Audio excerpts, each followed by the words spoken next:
Hello and welcome to episode 14 of your Non-League Heroes podcast with your hosts, as always, Dan Welch and Dan Walkley. Dan, good evening. Hello, mate. How you doing? Yeah, I'm doing very well. Good. Not too bad, yeah, not too bad. What about you? What you been up to?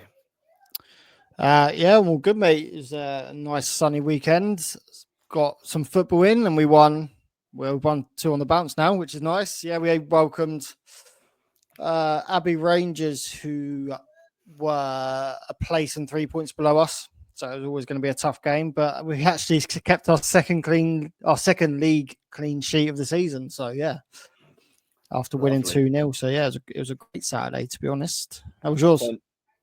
Well, I was just going to say, seems like you turned a bit of a corner. Yeah, we're turning one now. Yeah, 2 wins from 2 against some decent sides. We've got Corinthian Casuals on Tuesday night. So obviously recording on Monday. So we'll see how that one goes. Obviously a very historical club, but I don't think they've picked up a league win since November, which is insane, considering they're only 12th in the league. So yeah, they haven't got many games left. I think they've only got about 3 games left, which is a strange one. So yeah, we got them under the lights. So do they play on 4G?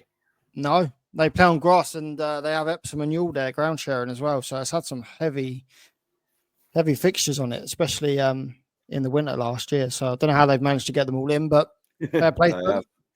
Yeah, nice. What have I been up to then? So yeah, I didn't have no game last week, midweek. Saturday we played Leverstock Green away, a team that I really do have a lot of respect for. Got some fantastic people running the club, but it was a game where Burko couldn't really slip up despite our recent run of form. We're doing really well, but you can always, when you're playing these teams at the bottom that are fighting for their lives, it can always be a potential banana skin. But yeah, there was no issues on the day. Veteran striker Bernard Christie, for the listeners that know about BJ, he was, I'd say, back to what he can produce.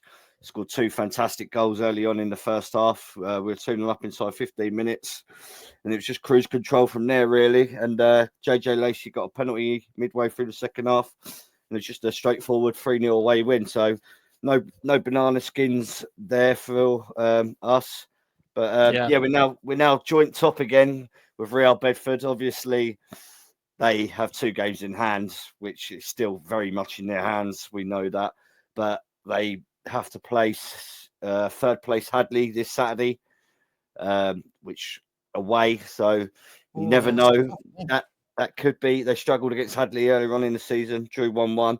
So if they do drop points there, we play them in just over 2 weeks' time on non-league day at our gaff. So if the way it's going at the minute, that game that could be an absolute ding dong of I don't know if it could be a title decider there, and then it's about 4 games from the end. So extra game in hand though is away at Northley next week. Yeah, away at Northley and then at home at Stopfold, who are both down in the dumps at the minute. So yeah, listen, we you just got to keep winning. You got to keep doing your thing and exactly see how it goes, right? Just got to keep winning, mate, and that's all we can do right now. But yeah, no, it's very good, very good. But yeah, what's been going on elsewhere around the grounds? Anything? Well, yeah, there's a few things. Kevin Phillips being sacked by FC Fylde. Yeah, strange one. His second sacking in the National League after being let go from Hartlepool. We had Robbie Stelling on a few episodes ago talking about his time there. We had, news just come in actually today is that Chelmsford have announced Angelo Harrop, who's obviously well respected around that area as a manager, who will be coming in at the end of the season. He's former Braintree, isn't he? Former Braintree, yeah. So moving from there to their rivals, but coming in at the end of the season, so not a managerial move or sacking, just kind of a natural takeover there. Yeah, but I mean, again, gripped by the FA Trophy and FA Vase over the weekend. Probably the FA Trophy, the most notable was Spenny Moore beating Sutton United away from home. Yeah. Which I kind of called last week. I said they got a chance. And obviously the other one, It was a one way traffic, wasn't it, for all the shot? Yeah, I think it was just around too much for Sittingbourne, unfortunately. But yeah, I mean, they've probably had the best FA Trophy run this season. I don't think anyone expected Step Forsyth to get to the quarterfinals of that competition. So yeah, they've done excellently there. Now they can concentrate on getting promotion. But yeah, Wokin's goalkeeper, I don't know if you saw it, saved 3 penalties in the shootout against Oxford City and then buried the last one to win it. Unbelievable. The son of Yuri Askalainen, for those in our group that remember those times. That's fantastic. Yeah, it makes me feel a bit old, to be honest. Who was the goalkeeper that was time wasting and then just chucked the ball in the geezer's face and got sent off and a penalty? Have you seen that? Yeah, I see that online. That was non-league. That was that was some. Was it Leatherhead Ascot? Maybe. Yeah, I think it was Leatherhead. Like yeah. What the hell? Yeah, it was against Ascot because I think he does it against Marcus Meelan, who's a bit of a well-known. No, it can't have been. It can't have been. Maybe it was Brandon Curtis. Meelan's gone to. He's actually, and yeah, bit of news. He's left Windsor and Eton. He's actually gone to Risborough Rangers. Oh, really? Yeah, which is quite topical. That was last week. I thought it was Marcus when I looked at it. No, similar. Yeah. But, he left Ascot. Well, he broke his leg, didn't he, when he was playing for Flackwell Heath last season? But he's on the road to recovery. But the FA Trophy draw, Rochdale are playing Spennymoor at home in the semi-final. Obviously, the trophy's one-legged. And then the massive one, really, Aldershot Woking. I think that's what everyone wanted in the final, right? Everyone wanted to see that at Wembley. But for a semi-final, I know they play each other twice every year, but the stakes are much, much higher now for the semi-final of that at Aldershot as well. So that's going to be a sellout and that's going to be some atmosphere. Yeah, that would be someday, wouldn't it? Yeah, I might even try and get to it myself. Yeah, I wouldn't mind. Yeah. Two Tommy Woodrington, if you're listening, I'll have a nice media pass for that. Thank you. So FA Vars as well. We spoke about last week. Now into the semi-final, which is two-legged, which is strange. I don't know why the trophy's one-legged and the FA Vars is two. I think the trophy was moved around COVID times, but as expected, Whiteleaf got through. It was only 1-0, but from the reports I've seen, is that it kind of flattered Bourne Town. They ended with 10 men as well. It could have been 3 or 4 in the first half, but Whiteleaf comfortably through. Andover New Street, who got a reprieve 2 rounds ago, are into the semi-final in the Wessex League. I'm sure they won't mind me saying that. I don't think many people around here expected them to get there this season. They've brought some good players in and made some investment to push up the Wessex League, but I think the Vars was a bit of a pipe dream for them. So they're going really well. Unfortunately, they have got Whiteleaf. But that and then finish, though, wasn't it? Say again. That was a great finish from the Whiteleaf man. Oh, superb. Yeah, unbelievable. I think that was his debut. I think they signed him from Sevenoaks last week. If I've got the name right. But yeah, what a goal. That was an over 50 or just under 1,500 people there as well. Yeah, that's incredible. Yeah, we put out a tweet on Sunday yesterday. Whitstable over 2,500, Whiteleaf 1,500, Andover New Street had just over 1,000, and Hartbury just under 300. So some unbelievable crowds there for tier 9 and 10 of English football. I mean, you don't get there anywhere else in the world, really, do you, at that level? No. So yeah, unbelievable. And then Hartbury obviously playing Whitstable in the second semi-final. So yeah, non-league day shaping up to be quite interesting. Who do you see getting to Wembley on May the 11th? Yeah, well, I'm not too. I'll start with the Vars. I'm not too familiar with the teams you've just mentioned, but obviously I've heard a lot of AFC Whiteleaf going around in our non-league heroes WhatsApp group, as there's quite a few members, and we've got the AFC Whiteleaf social media man there, and they seem to be a real force. So I'm going to go with them in the Vars to get to Wembley and potentially win it, but I've got nothing to back my decision. And the trophy, it's going to be the winner out of Woking and Aldershot, isn't it? Or what do you feel? Rochdale will be a tough opponent, I think. Yeah. I think I would probably say, I know the bookie's nothing to go by, but if you looked at the odds now, I don't have it in front of me, but with Rochdale playing Spennymoor, no disrespect to them, they're probably the favourites because I think Woking and Aldershot is too hard to call. A derby in a semi-final it's anyone's, isn't it? I'd love to see that go to penalties. The drama would be unbelievable. Yeah, I'm going to go with a Rochdale Aldershot final, but that'd be who nice. wins it? Who wins it? I ain't got a Scooby. No, I think they're both very open. I think it'd be brilliant. I think the semis and the finals will both be great and probably quite well attended, especially if Whiteleaf and maybe Whitstable get there. You're looking at a few thousand for the Vars final, which would be great. Yeah, no, I agree. Moving on to obviously the National League, looking to get back into the Football League. Barnet extended their lead at the weekend. I know you had it in the Dan's Predict, but they absolutely smashed Oldham at home. Away from home, 3-0. Don't even think Oldham laid a glove on them, looking at the stats, to be honest. So Barnet are flying and fully expect them to go up into League Two next season. But Ollie Pearce again for York, getting the winner for them, a solo winner. So he's absolutely flying. And if York don't go up, we could probably see him in the Football League next season. He's done unbelievably at Worthing before going to York. So yeah, he's having another brilliant season. Yeah, I'm just I'm still very interested. I know we mention it every week. It's moving away from the National League South. Dorking Wanderers, what a job they're doing to go straight back up. And obviously Bournemouth as well. Yeah, I mean, Dorking and Bournemouth, the two teams that came down last year. I mean, I think it's between them two. With Eastbourne have played a game or two more than those sides. But if Bournemouth do win their games in hand, they are probably in pole position. But then you've got Worthing as well. Worthing has still got 2 games in hand on Dorking, and they're only 4 points behind. That really is close to call. Still so tight. It's not as tight as it was a few weeks ago. It's still so tight. I think I'm going to go with Dorking Wanderers. I think they're just winning it seems like they're just winning every week. I mean, I can see the form guides here that they've won 4 of their last 6. Bournemouth have lost 2 in their last 6. So have Worthing. Eastbourne Borough have lost 1 but drawn a couple. I think right now, the momentum's with Dorking Wanderers, and I'd like to see them go back up, especially after speaking with Jordan Clark last week, who's had some fantastic stories about the club.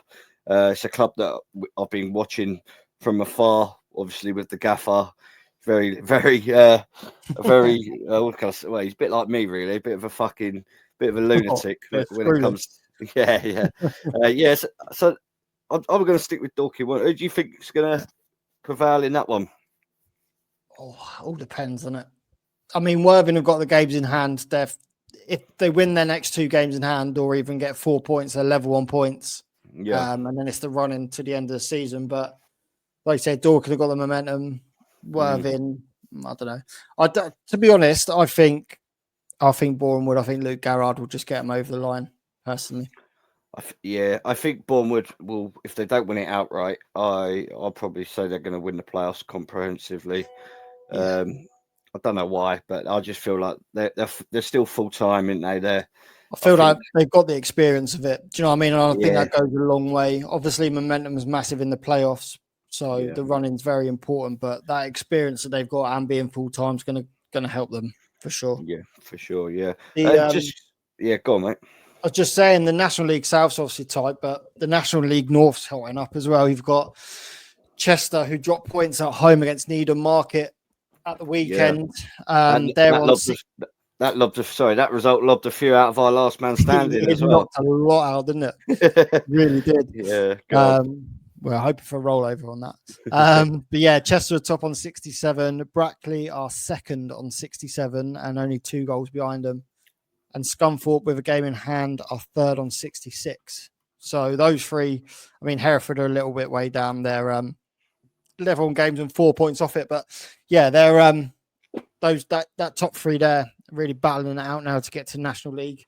And again, some massive club, or Chester and Scunthorpe especially, ex-Football League clubs. Scunthorpe Championship once upon a time, weren't they? So, some really big games coming up for those 3 teams.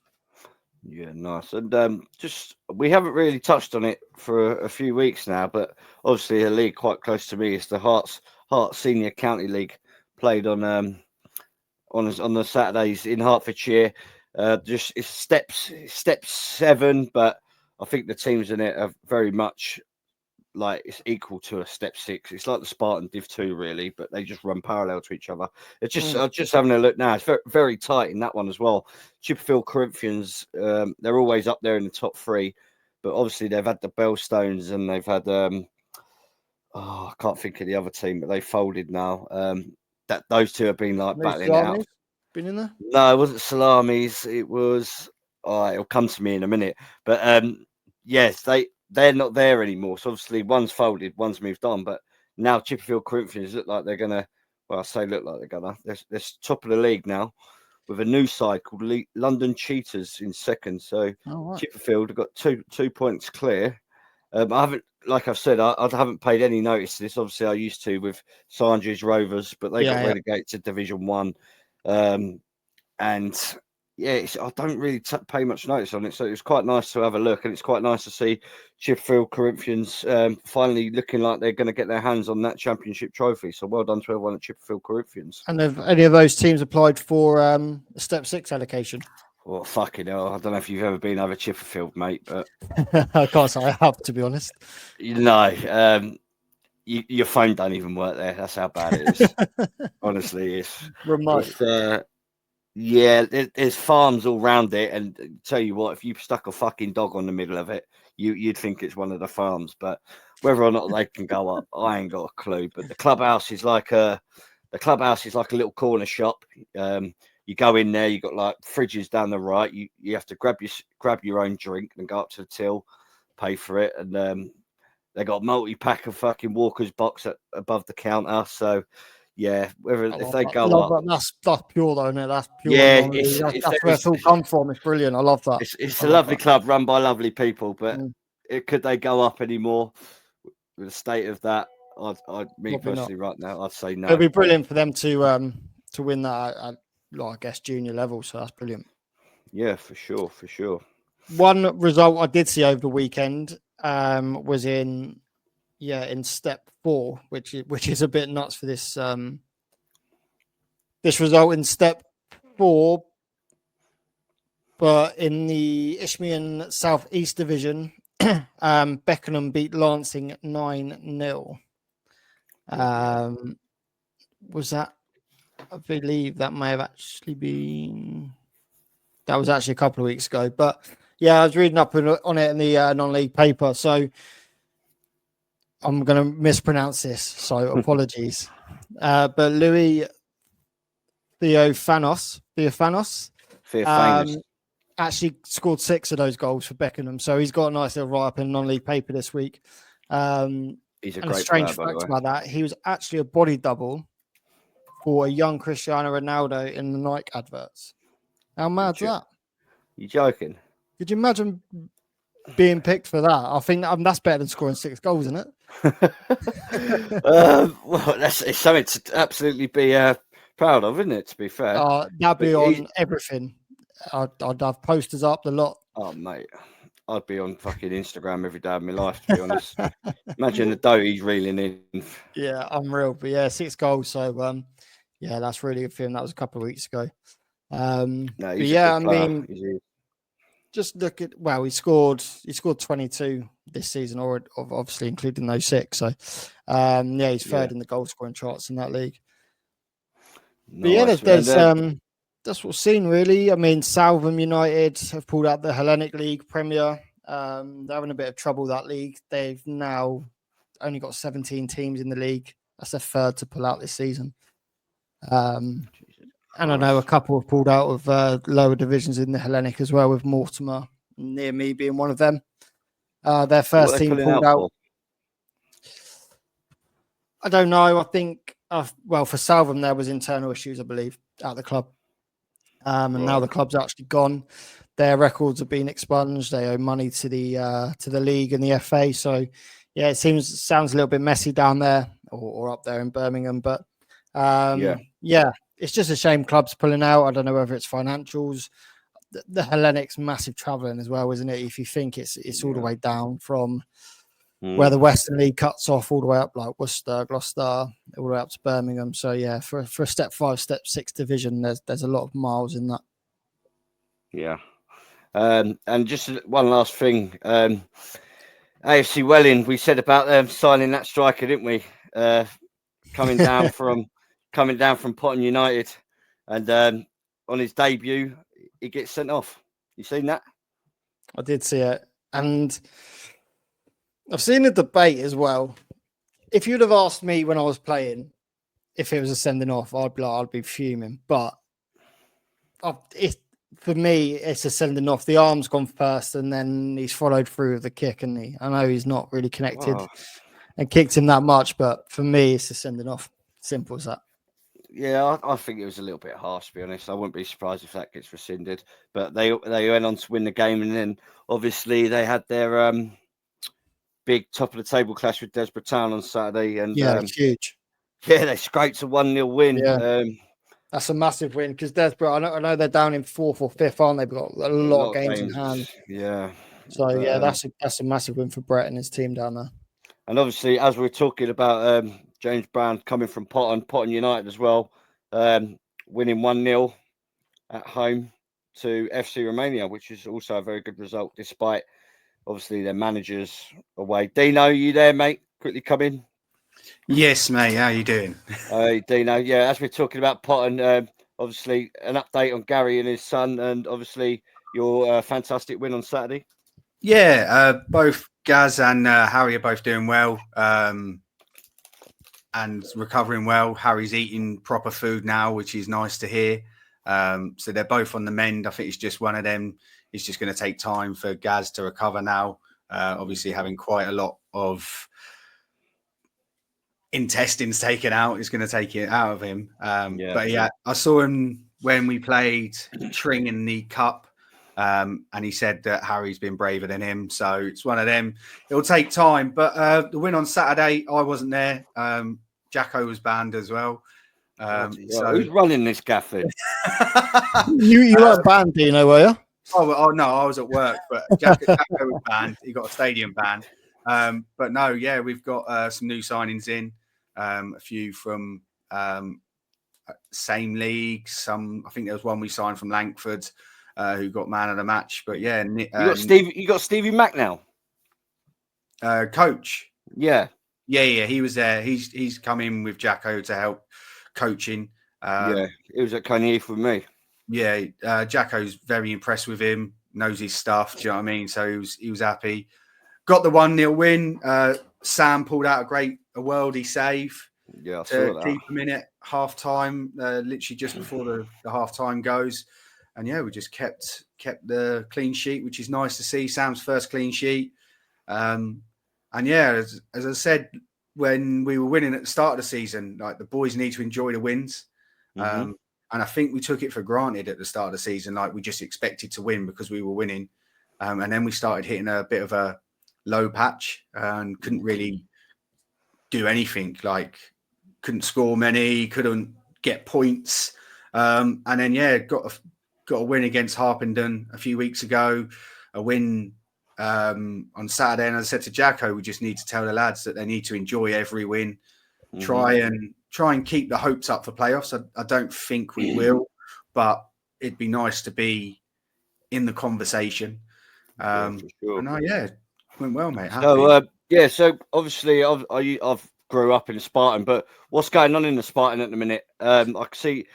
I think it's Mason, our old guest. He had MK Irish as champions, but I've had a look at the league table. I think he's a little bit premature. He's jumping the gun there. I think he's had a few lagers. He's tried to fucking rattle a few people. But MK Irish will go on to win the league. But what's going on in and around it? What's happening from second to about eight? I think there's quite a few. I think you've got Wormley have got quite a few games in hand. Right. Give me 2 seconds. I'll get the table up now. So you've got Tring in second on 51, Cockfosters 49, Biggleswade United 45, London Lions on 42. London Lions have got 2 games on Biggleswade. You've got Olsey in 6th from 42, same as London Lions, but they've played 2 games more. And then Yeah. Wormley have only played 22 games. So they've got 4 games in hand. They're on 40 points. So I can see them creeping in, and it'll be either Biggleswade United. I think it'll be Biggleswade United. I think London Lions will win. They're doing pretty well. They just need one win out of the 2. And then if Wormley win, they take that spot off them. So I think we're 6 points away or 5 points off playoffs. Yeah. It's quite tight, but as I say, we haven't got long left till you can't sign no one. So it's going to be one of them. If you need to get your players in, you need to get them in quick to try and push for that playoff position. Yeah, absolutely. This time of year is when it all starts going. If you are, I've said it a few times, if you are in a shout of a playoff spot, you will see teams going now to drag people. And obviously, that's what AFC Welling have done. He's left your team. How did it come about, and how do you feel about it? Well, a 7-day was put in, and obviously he's spoken to Jordan, and I just think he couldn't turn down the offer, shall we say? And it's one of them, we don't want to stop him. If someone wants to go, it's financially better for him. Yeah, saves us a little bit of money. But it's one of them. We wish him all the best. We've said the door's not closed. Do you know what I mean? Next season, if you want to come back or whatever, it's one of them. So, I mean, if Potton don't get promoted, they're in the same league next season. So that'll be an interesting one. We wish him the best. As say, there was someone at the ground when I watched their live stream, and he was shouting £500 a week for that. I've seen that. Yeah. But the thing is, it's exposure, and AFC Welling are really good at getting the exposure, and whether you like them or not, you're talking about them. Do you know what I mean? So it gives them more people's names in their mouths. Do you know what I mean? But have you got a replacement lined up before the deadline? We've just signed Nicholas Rusev. He's played for a few teams this season. Jacko's put him through the middle at the minute. He played behind Jordan against Tring, and Jacko said he wanted him up top and scored first time. Looked a bit of a handful from the VO from what I've seen, so hopefully he'll be there. And say we've got a few players in, so it's just trying to see if they cut the mustard. Reese Crowter, he's been playing well recently, so it's one of them as well. Mate, on his day, untouchable. He just needs to believe in himself, innit? Yeah, no, I agree. Yeah, Potton. Well, when we played him, you had a very good side, and I've seen you lost your keeper and all sorts. But you're still in around the playoffs, so congratulations to your team at the moment. Mate, thank you. Nice one. Before signing for Maidenhead, where he became an integral part of their National League South winning side, is of course Sam Barrett. Hi, mate. Hi Sam, how you doing? Yeah, good, thanks. Yourself? Hello, mate. Yeah, very good. Sam, firstly, thanks for joining us this evening. For those, obviously, who don't know who you are, your background, can you just tell us a little bit about yourself? So I started playing, as you said, young age at Bracknell. Came up through grassroots, local teams around Woodley, and then signed at the Ally County side. Just playing youth team football because didn't really know what else to do, but wanted to carry on playing. Got picked up in the first team quite quickly, and I think I made my appearance day after I turned 16. Wow. And played just under 100 games in about two and a half seasons there. That's right. Is that when they were in the Hellenic League, or was it Bracknell? Yeah, it was Hellenic Prem, Hellenic East, had one season in each. So right down there in terms of step football. But no, I mean, I played a lot of games, had a lot of experience, learned a lot at that level, and managed to kick on. Yeah, obviously at a young age, we've had a few players on. Charlie Ruff especially said that he learned his trade down in the lower divisions when he was younger as well. So obviously you performed well there and impressed, and then signed for Maidenhead in what was it, summer of 2014? Yeah, I got brought in by Drax at the time. Sam Locke was the assistant who brought me along, and I signed there just as a youngster, really up and coming. They thought they'd kind of stick me out on loan and whatnot, get some experience that way, but I I tried pushing into the first team in that first season. Didn't play as much as I wanted to, got a bit frustrated. But then Alan Devonshire came in. And yeah, he liked me, got on well, understood the way I wanted to play. Still took a while. First 2 seasons under him, I was still coming off the bench a lot, playing the cup games, just being eased into it. And then, yeah, really found my feet in the first year after we got promoted in the National League. So, yeah, and I mean, so yourself and Devo or Alan Devonshire have been there since the dawn of time then, really. You've both been there over 10 years now. Obviously, you've had a little stint away. I know you're on loan at, was it Staines, and then moved to Southend after 4 years at Maidenhead to begin with? Yeah, I played the first season in National League after we got promoted, and got picked up pro at Southend there. So I signed pro at Southend at 22. And then, yeah, in total, I think this is my 8th season with Southend and Barnet in between that. So, yeah, a long time. So how was it at Southend? How different was it from Maidenhead? What was the step up like to go into play at that level? It was huge. It was a massive step. Because at the time at Maidenhead, we just got promoted out of the National League South. Even in the first season we played in the National League, it was Tuesday, Thursday evenings we were training, and we were doing hour and a half sessions.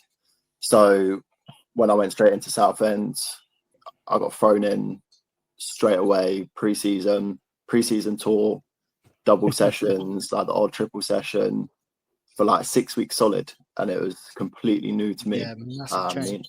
The intensity of training, games, everything was such a difference. I'd been going from playing Blackwell Heath in a pre-season friendly, and I went there and then I played Spurs at their training ground, playing against their first 11. So that's mad. Yeah, who was in that team? Pardon? Who was in that team? I had I was playing left mid. I had Aurier and Lucas playing on the right against me. Lamella was in the middle with Sissoko and Wanyama. It was Wow. Apart from Son and Kane, it was their starting 11 pretty much. So that's incredible. Like you said, going to play against your local teams where the lads have just come off a building site or straight from work to playing against those. Well, that was probably around their Champions League time as well, wasn't it? Yeah, it would have been. Yeah, so it was within a year, it was a massive difference. I think I found my feet quite well, to be fair. In pre-season, I impressed, and first game come off the bench in League One. And then I had a devastating injury 2 games in. So rest is history after that. Yeah, and obviously it's a shame that was the case. Do you still obviously now Southend are in your division? Do you still have great memories there, even though obviously it was cut short by injury when you go back to Roots Hall? Yeah, I loved it. I'm forever grateful for that club and Chris Powell, who gave me the opportunity to sign pro and experience it. And it's an amazing club. It's such a big community club. The fans go everywhere. Their following's crazy. Yeah. And although I was injured for 16 months there, I had such a good time. I made some really good relationships. And to be fair, at the end of the day, I would never be playing football, let alone to this level, if I didn't have the rehab that I had there. So I was going to say, obviously being pro and on the contract, they must have helped you along the way, obviously through the rehabilitation and then back to playing. Yeah, I mean, it was in a challenge, and I blew 3 ligaments in my knee, ruptured my hamstring, tore 3 tendons off the bone. It was as bad as it could have been, really. And I had surgery within 2.5 weeks on Harley Street. I had a good surgeon, and I was literally grafting 6 days a week, rehabbing until I got back able to get back on the grass. It was a mad time, but as I said, like I'm so grateful to the physio and the S&C coaches that I wouldn't have had access to if I wasn't at a pro club like that. So yeah, it's silver linings, you know. Yeah, no, that is amazing to hear. Obviously, you see so many people that get these injuries and then can never recover because, like you said, that they haven't been offered that surgery very quickly. They haven't been offered the rehabilitation. So, yeah, that's great to hear. And then once you came back from injury, it was obviously Barnet and then back on loan to Maidenhead, and you're back there now. Yeah, I mean, I got back fit after my knee and played about 10 games for Southend after that. And then COVID happened. So the whole club situation was up in the air. And yeah, I spoke to Dev and I just needed at that time to come back and play football. And yeah, hit the ground running when I came back in my first year. And decided to stay again because I just had a little girl. So and that changes a lot of things. So yeah, it was nice to stay local. Like Maidenhead's my hometown basically. So staying local, close to family was a big importance for me. And yeah, as 4 or 5 seasons since that. So yeah, I think like a lot of people don't kind of understand that when they're looking at it on the surface with players moving around. Obviously, you said you've got a young family, you've obviously got work as well. Maidenhead aren't a pro club. So it is a massive decision, and to come back to your hometown club, especially where you made such an impact first time around, it must have been an easy decision. Yeah, it was. Like as I said, I just needed to play, and I knew that I would play there. And Dev kind of before I signed said that I would be, and yeah, I had one of my best seasons. I got 15, 16 league goals. And loved it as well. Like our team was very good, played really good football. I really enjoyed that. And then decision wise after that, it just worked so well. Like you don't, as you said, like you can't underestimate how much being around like family and having that support bubble close to home is when you got young family. So yeah, I know a lot of boys that do a lot of traveling, even at our level, like staying in hotels away from family. And for me, that was never something I wanted to do. So I decided otherwise and decided to stay, and it's worked out well. So I was going on to this season, but you were you at the club when Max Kilman was there? You probably were, weren't you? Yeah. How it within the club when he moved on to pro, how was that kind of perceived? Now, obviously, it's been in the news recently about the sell-on fee and stuff like that. How good was it to see someone that you'd played with to step up to the Premier League level? I actually got really well with him because we were both quite young in the squad at Maidenhead at the time. So we roomed together on the overnight stays and he played left back, I played left mid. So we had a good relationship. And he moved on to Wolves 23s when I signed at Southend. So we stayed in contact for a while. And within a year, he just kicked on no one thought he would at Wolves. 23s up to the first team, and then he was playing first team, and it was mental really, just to see his progression. So for boys that played with him, it was amazing. And he's such a humble guy as well. He's so down to earth. He hasn't changed at all, which is amazing to see. And it's just for the club. You don't see it often. Kind of players from our level going to Prem and being a sustainable Prem player. Yeah, and he's shown that, and for me, personally, I think he could be in contention with England place.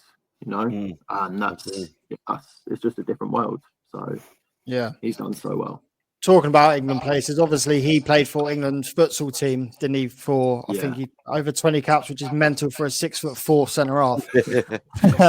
But your 2 England C caps was it Slovakia you made your debut against? Yeah. Just how amazing was that feeling to represent your country? Yeah, it was class. I mean, I remember it really clearly. I got pulled at training and got told that I was in contention to go on the training camp. And one of the boys actually pulled out, so I got called up to go to the training camp. And that was about 30 players. And from that, I got picked in the squad of 16 to travel to Slovakia.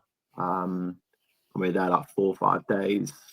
It was a really good setup. As I say, that was before I went to Southend, so I'd never experienced a pro setup, pro environment, like a nutritionist, S&C coach around you like day to day. It was, it blew my mind really, and made me really want to strive to go on to that and be around that. So yeah, it opened my eyes, and it was really well done. I think it gave me a lot of exposure as well in that season. And I loved it. I mean, I was stood on the pitch, and I was the only player that I had family come out to watch. And I was singing the national anthem, and just looked up in the crowd and saw like my family and my 3 closest mates. And that's like a moment that I'll never forget. Yeah, that's unbelievable. Like, I mean, that's the pinnacle, isn't it? At any level to represent your country, it's where everyone wants to be.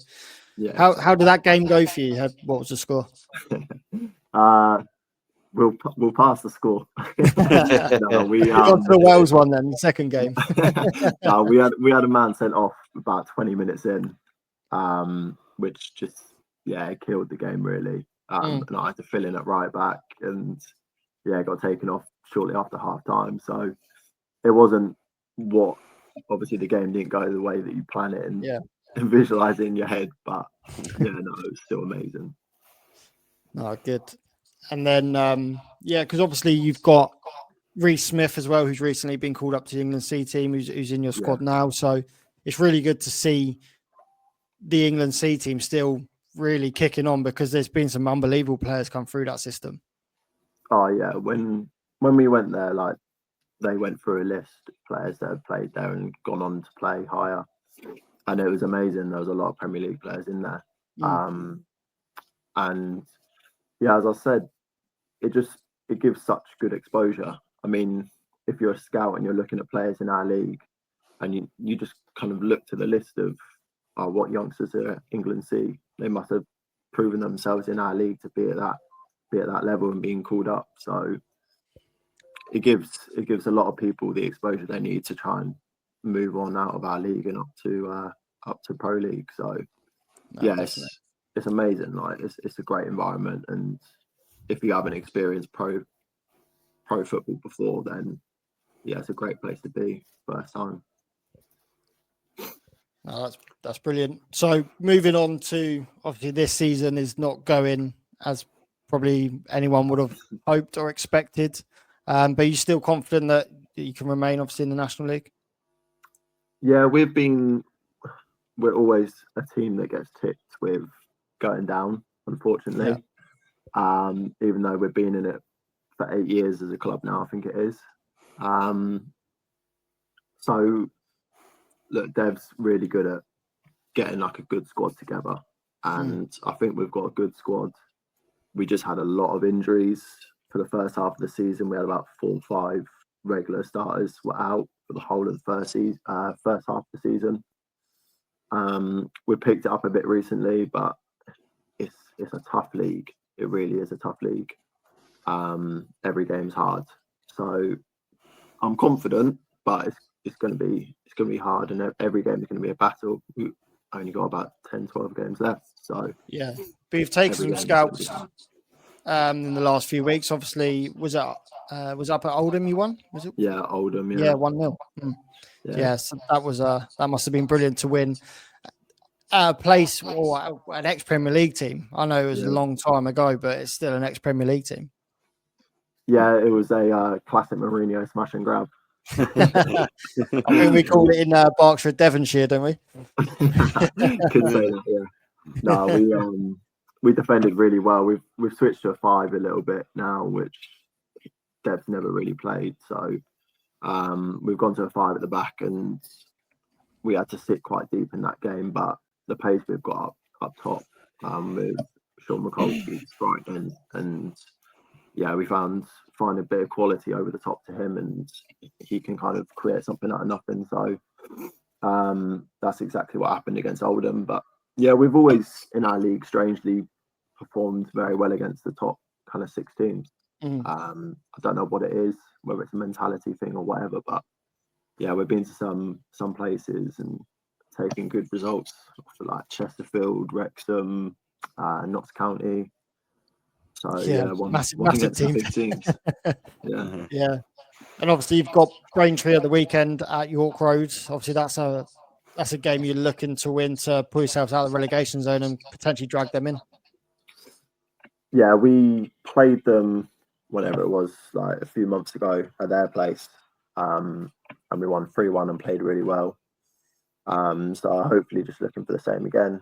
We're playing a lot of teams around us in the last 10 fixtures, so it's going to be like nail biting for the fans, but hopefully they're going to be 6 pointers and can push us up and drag them down. So yeah, it's a horrible sport like this time of the season, but yeah, we just got to get the business done really.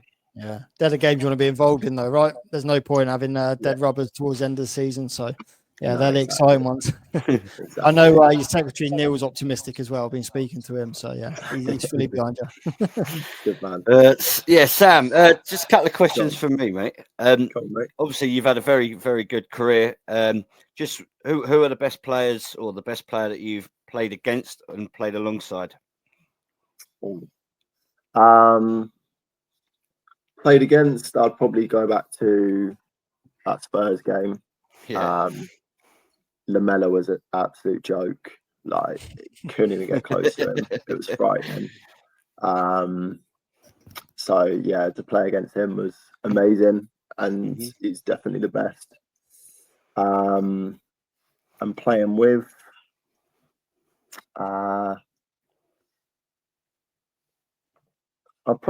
there was a few boys at Southend when I first joined. There was like a very, very good squad there. Had some ex-Prem players there. There was a lad that was just class on the ball, like composure, like I hadn't seen before. And that was Tim Dieng. Yeah. He's still playing now. I think he might be at he was at Gillingham last. But yeah, composure on the ball, like you just always know you could give it to him in a tight spot and he'd get out. So yeah, it was good. Yeah. Oh, nice. And obviously, you had that fantastic season in, I think it was 2020-21 with Maidenhead. You scored 15, 16 goals, you said. Any goals that stand out for you in that season? And what's the best goal that you've ever scored? We can try and find it. Anyone that knows me knows that I love a little halfway line effort. So yeah, I'm a bit of a distant shooter. And I scored from about 60 yards against Wrexham at home in that season. Just took a touch inside, like in our own half, and just clipped it. Straight and in. it was perfect. Just only thing I wish there was fans there. It would have been absolutely edge, but it was COVID year, so I'll have to look at that. I don't think we'll be googling that straight away. Yeah. No, that's brilliant. Thanks. That's questions from me, mate. Thank you. Also, Sam, just one last thing before we let you go. I've been asked by probably the best editor in Berkshire, Tom Cannon, to plug your gardening services because he says he's just booked you for some fencing. Yeah, he has indeed. No, he's a top guy. I knew him from Bracknell days, all the way back when. So I'm doing that, kind of building up alongside my football now, thinking beyond football a little bit. So yeah, getting into give it a little plug then. Go on, we'll whack out there. Top man. Cheers, mate. Cool. All right. Well, thank you very much, Sam. That was that was brilliant conversation. Enjoyed that. And thank you very much for your time. Good luck Saturday. Cheers, Sam. All the best, mate. Much. No problem, guys. Appreciate it. Thank you. See you Take soon. care. Bye-bye. Cheers. Bye. And as we come on to our second and last guest, it's a guy that's playing for us at the minute at Berko. He's just recently joined, a fantastic player, a very decorative non-league career so far to date at the young age of 24. It's Connor Tomlinson. Hi, you all right? How are you, Connor? Yeah, all good. All good. Yeah, nice one. I appreciate you coming on for a little chat, mate. No worries, buddy. Yeah, just for our listeners, just give them a quick background of what you've been doing, where you was as a youth, and etc. Yeah, so I was where did I was at Luton from 7 till I think it was 18. I got let go at 18. And yeah, I mean they didn't really have a 23s at that point, so it was after making a couple of appearances for the first team. It was either first team or sort of let go. So didn't make the cut quite with Luton. Obviously Nathan Jones leaving as well was a bit of a it didn't really help.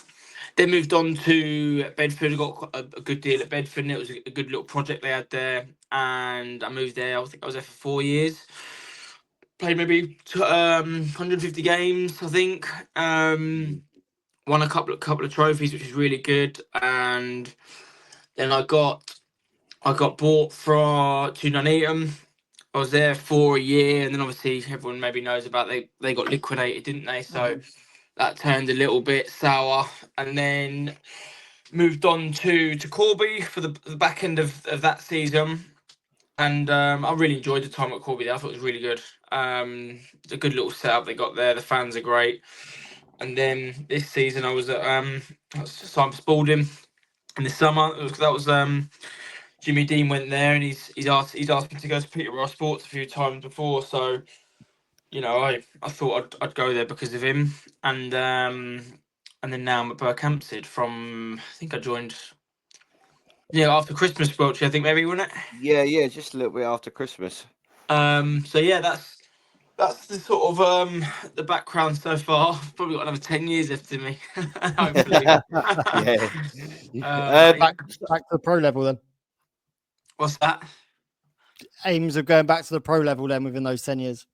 I mean, I've got asked a couple of times by a couple of good National League teams when I was doing really well at Bedford, and it just wasn't at the time financial wise. It just didn't make the cut of what I was looking to do, and not that it's all about that, but obviously I've got my flat and I've got other things that I've got going on. I've got a company and things like that, so it's a little bit. You can't just sort of maybe drop it at the drop of a hat. Do you know what I mean? I suppose in the future, if something came up where it was something that really perked my eyes and the setup and the manager and a project that they've got going, that would, because I love football. Do you know what I mean? I love playing it in full time at Luton. That was the best thing. So yeah, possibly. Yeah, so talking about Luton, obviously I'm a Luton fan as well. I've known about you for some time. Yeah.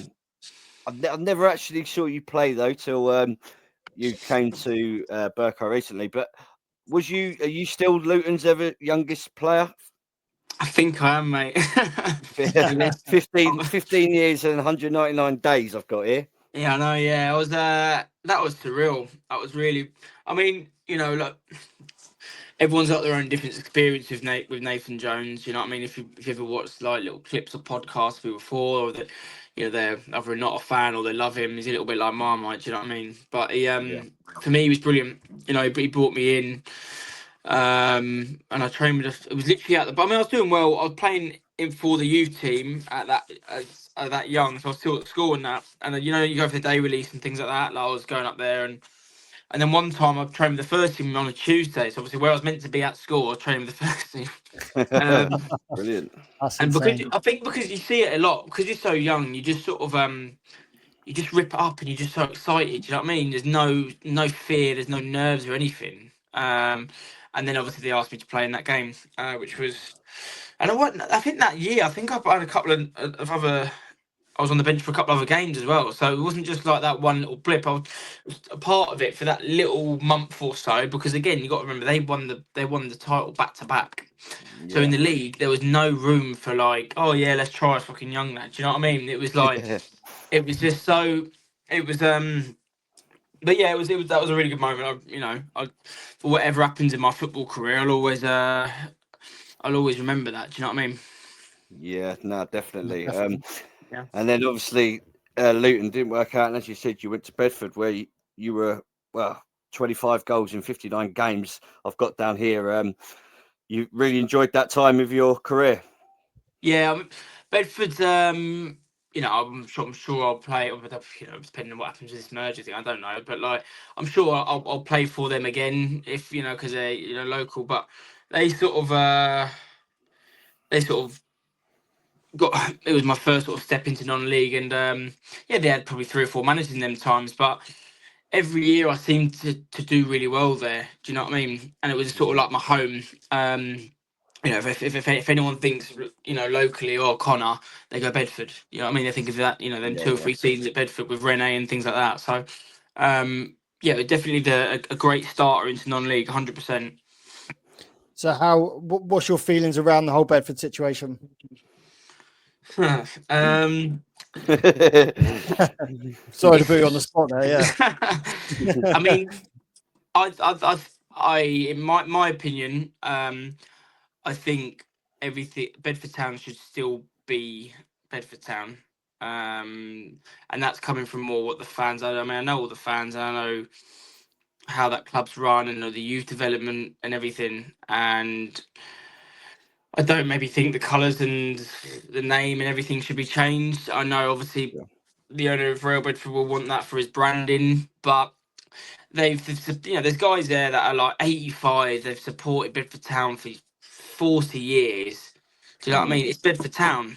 You know what I mean? But in that point, there's also, if there is one club and they start going up the leagues, it's going to be scary because it's going to be a mega club. Do you know what I mean? It's going to be really good for that town. I mean, I work in Bedford and that, and it's like, if everyone got behind it, which I think they will, with the youth, because obviously the ladies are really good at Real Bedford as well. I mean, I coach there, my sister's team, and if they get it all right, it will be a massive project. Do you know what I mean? But there's a lot of variables that have to go their way for them to get right. But we'll see what happens. We'll see. Yeah, and also you played against Bedford Town in a pre-season friendly for Luton, didn't you? Yeah. You know what? That was actually it was actually that was the 2018. Yeah, it was either the season I went there or the season before, because that's originally where Darren Stoll was the manager. Well, he's coaching with John Taylor, and obviously my old man knew Sarley, so he went, look, I'll take Connor on loan when I was at Luton, and I couldn't. They wouldn't let me go out on loan, and then obviously because I didn't know how big Bedford were really. Like dad played for him in that, and he said they'd be getting 1,000 fans in National League South, and that I thought, okay, because to me, but I didn't know what Bedford Town were. You only know Luton, you only know the Premier clubs and the Champ clubs, League 1 and League 2. You don't know much about non-league until you're in it, and then you know all these teams now, and it's like, wow, how big it is, and how it's popularising, where it keeps going, it keeps getting bigger and bigger, and more teams are going up the pyramid. It's quite scary, but obviously at 18 you don't know. But I played against them. I think I scored actually, but it was you scored both goals. it was at Bedford Town. Was it? At Bedford Town. I've got a little write up here. That you might like to listen to this. 2 goals from the impressive Connor Tomlinson saw Luton Town round off their pre-season campaign by beating Southern League opposition Bedford Town. The teenager, second-year scholar, who is the Hatters' youngest ever player, gave further glimpses of his predatory instincts with 2 composed finishes in either half, were the difference on the night. Yeah, I think you know what it was as well. well. For you. Yeah, it was a mix between some of the pros and some of the youth as well. So that was actually, a really good good game to do well in. That might have been So then I had the second. So then I had the second year. Then I went Bedford. But at least I knew a little bit about it then. Do you know what I mean? Yeah, that's fair enough. And That's so on the wall, that right up. I'd have that in the scrapbook all day. What? I mean, I think maybe when I'm older, I'll get it all, because dad's my granddad's dad. He used to do a scrapbook of all the write-ups, but then nadays you can get it online, can't you? Do you know what I mean? So it's a bit more like. But then that could get lost. Do you know what I mean? So at least you got a picture. I'm going to say your old man must have a big scrapbook as well for his career. Oh mate, I went through it. Because he was born up north and that. So when I went went to see my grandma. He's got like a room, but it wasn't him. It was obviously my granddad who made that wall. But I started flicking through. I was thinking, oh, some good photos there. And you get him, Keno, doing the shin pads. I'm thinking that's not a bad photo. it beats my one against Rene, me and Rene. Because like you know, Keno, he was there 4 years when he at United, and then obviously had his career and then come into non-league at the end of it. So how was that being around? Obviously, when you were growing up, for you being around with your dad in non-league, do you think that gave you a good grounding to then kind of move forward through Luton and now in your non-league career? I think he said to me he got his love back for football when he went into non-league. So when he had a little issue at Macclesfield and that, where I don't think the budget was there and they weren't paying play and things like that. And he always said, like, football's great, it's the idiots involved in it. Do you know what I mean? Especially when you get higher up, the politics and all that.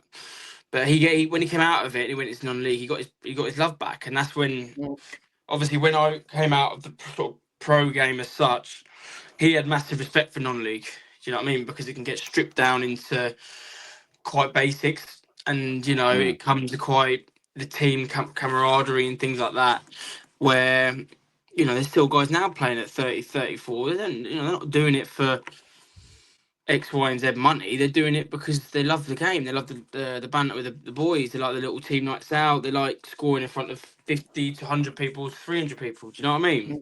So it did that helped that side of it. But obviously, growing up in that, God, I bet he taught you everything. No, he didn't teach me everything. Of course, you get taught by the coaches at Luton, but it was more to do with how to deal with situations. You know what I mean? How to pick yourself up after a loss, or what not to do, what to do. Because again, he made a lot of mistakes, and it's good to have that. All these little stories that he says, he sort of goes in the back of your mind. You think, okay, do you know what I mean? Because he didn't really have any guidance. Do you know, you imagine it's tough being at United at 18, 19 with no guidance. But that was a positive. Having that sort of always someone looking over your shoulder and making sure that you're sort of trying to stay on a steady path. Do you know what I mean? Yeah, absolutely. And obviously, more recently, you've come over to Berkhamsted. How did that move come around? That was, look, I've known Chris for a while. Dad knows Chris really well, and I think obviously playing against Burko, I've always known about Burko. Do you know what I mean? They've always been right behind us when I was at Bedford. Yeah. but I knew about Chris. Chris has won what, 3 titles now. Yeah. So he's made his statement in step 4 football. And when I became available at Spalding, Jimmy Dean said, look, I didn't play for about 6 games. I was injured, but then I couldn't get back in because they were winning games. I thought, well, look, you're travelling up here 2 hours away. And I felt like I wanted to come back closer. And you got to think, my move before was Nuneaton. My move before was Corby. So 3 years, you weren't local. You know what I mean? It's hard. It can be hard, especially as well. I've got kids that want to come watch me and family that want to come watch me, and it's like you just sort of all the way all the time. You know what I mean? But anyway, so when I had the choice, a lot of local teams obviously come in, and they're going to get promoted. They got a good little project. I like Chris. I know Chris as well. It's not like I don't know him. And look at the players.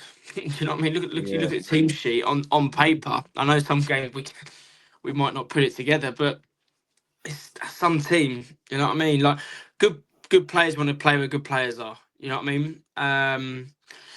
And also as well, vice versa. You can go to a team and thinking, look, if I go there, I might bring a few more with me.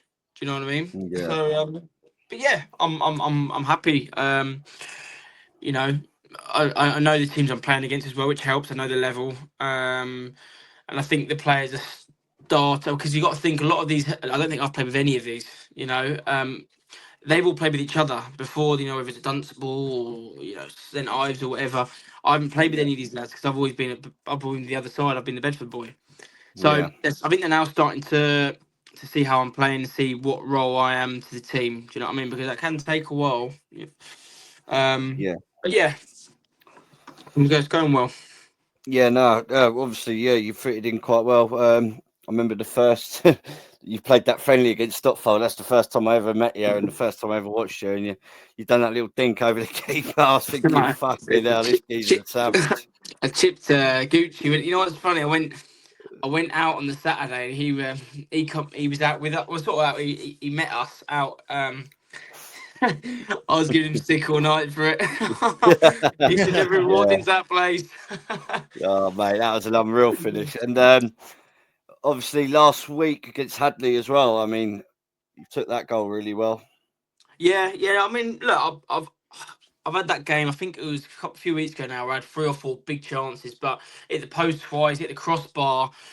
And yeah, I haven't had many, to be fair, at Burko. I mean, I've obviously been playing a bit wider, where I normally have been playing centrally with another striker, but wide I can play as well. Yeah. But yeah, we're creating loads of chances, so it's enjoyable playing again, and it's enjoyable winning games of football. Do you know what I mean? Yeah. Because you're always gonna, if you're winning games and you're playing well, then you're always gonna have a chance of scoring. But well, momentum's a big thing. So obviously the confidence and enjoyment builds that momentum, and it just breeds from there, doesn't it? So yeah. Look, like Welchie said multiple times on the pod, it's been a very good season for Berkhamsted. And again, if it wasn't for Real Bedford and what they're doing, it would obviously be a bit more clean cut. But do you see them dropping any points and you catching them? Well, to be fair to them, put your hands up when it's there. There's been 2 or 3 games lately that they've come back and they've got back in the mix. I mean, you think, and you know what? When I had it at Bedford, where I think it was against Ware, we were like 2-1 down, and then we come back for 3-2 last minute, and it's like, do you think, is that a team that's going to win the league? Because normally it does. But the way that the boys are going at the moment, and that, football changes really quickly, really, really quickly. A drop of the goalie gets injured, or a red card, and then we play him, things like that. It's not 9, 10, 12 points. You know what I mean? It's what is it, 3 with a game in hand or whatever it is. We've got to play him as well. We're level now, but they've got the 2 games in hand. Yeah. So and we've got to play him as well. So look, we'll see what happens, but you got to go up. That's what he said. He didn't say to win the league. He goes, he wants to get promoted. Obviously, it's nicer to win the league than it is to get promoted. But that's the aim, isn't it? However you do it, whether you score last minute on the playoff final or whether you win the league by 12 points, it's still the same outcome. Yeah, absolutely. Yeah, definitely. And right, so you've been at Luton. Who's the best player that you've ever played alongside? Oh, I've been asked this before. The one that, there's a couple. The one that always comes to mind, more so in training. Remember Luala? Yeah, Kazenga. Mate, what a player! You know what? He didn't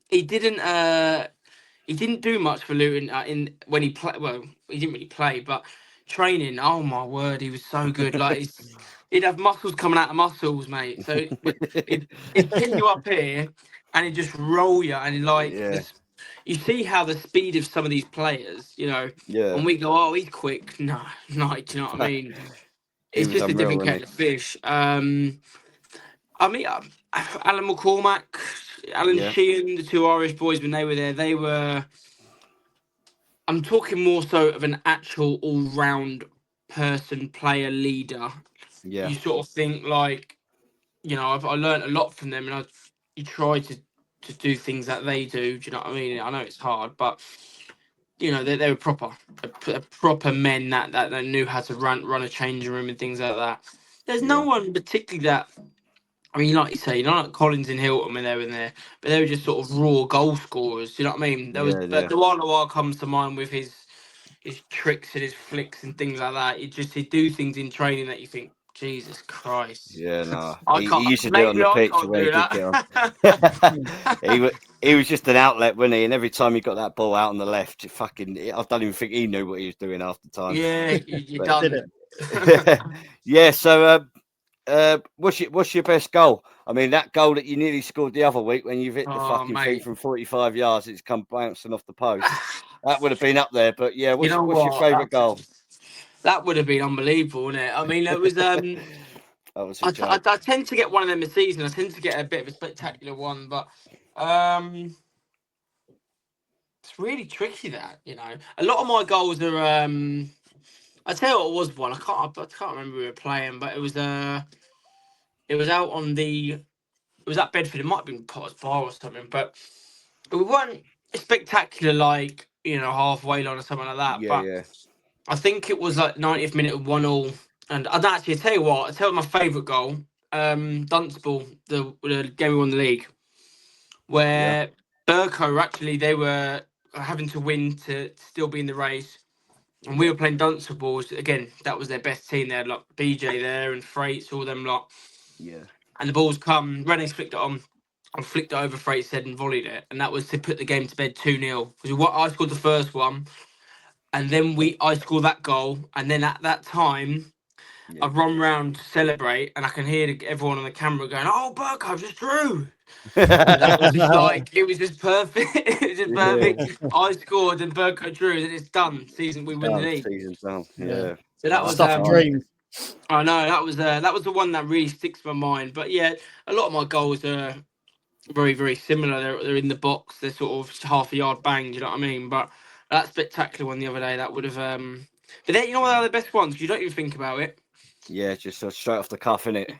Yes, but it's having a bit of kahunas to try it. I like trying things like that. Do you know what I mean? A little bit off the cuff. Well, you was inches away, mate. I know, shame. Oh well. Well, obviously, I would ask you like what the future is, but I'm gonna say that your future is fucking getting us promoted. I hope so, mate. Yeah, like you say, go up with Burko. Yeah. Hopefully, we've got to keep doing the right things. I've got to score a few more goals, and we've all got to really graft for the rest of the season now. Mhm. And yeah, it's really hard to, when people say, what are you thinking next season for this and that? You just don't know because football changes really quickly. Like you say, managers leave, budgets get cut. A team might comes in. You just don't know, and this is why when people say, "Oh yeah, I'm going to sign in next week," and just don't say it. Just don't say it because you're going to shoot yourself in the foot. Yeah.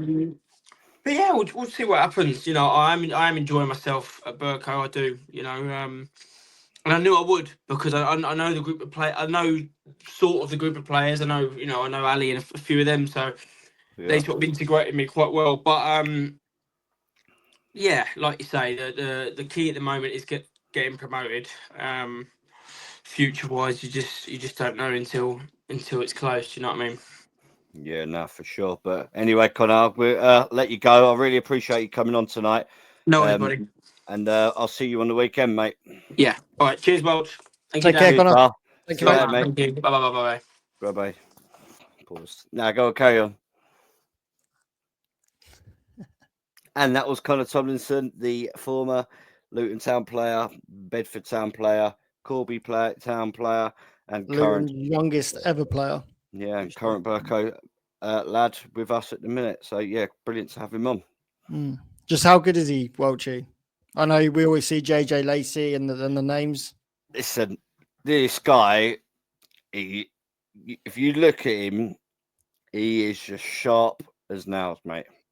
He's sharp. Like everything he does is fucking bang. Like sharp, quicker than anyone else. He's footballing brain. He knows when to run. He runs off our centre forward. Probably as soon as that ball's hit. Do you know what I mean? It's fucking mad. Like he knows all the runs, all the where to be. His positional sense is unreal, and he basically is like a professional player. The sharpness on him is Well, he's had that grounding, hasn't he, from a young age? It's been him. He said he was at Luton since 7. And he gets the ball out wide. He'll get the ball out wide. He'll just face you up, and bang, he's gone. Yeah, but yeah, like you said, he's normally plays up on the front two, but he actually played as a front two with Bateman the other week, and he done really well. Nearly scored. Well, he should have had a hat trick, but the goalkeeper was just fucking pulling off worldie after worldie against AFC Dunstable. It was, but yeah, great player. Yeah, fingers crossed he can pull you to promotion. And obviously we had Chris on a couple of weeks ago, and he said by any means necessary. So Let's that's see. right. But yeah, two brilliant guests tonight. Sam Barrett and Connor Tomlinson, both brilliant young footballers. Yeah. With probably still a good few years left in them. Obviously, Connor's only, 24? Sam's 29, but no reason why he can't carry on for the next 5-6 years. Yeah, for sure. Mm. And yeah,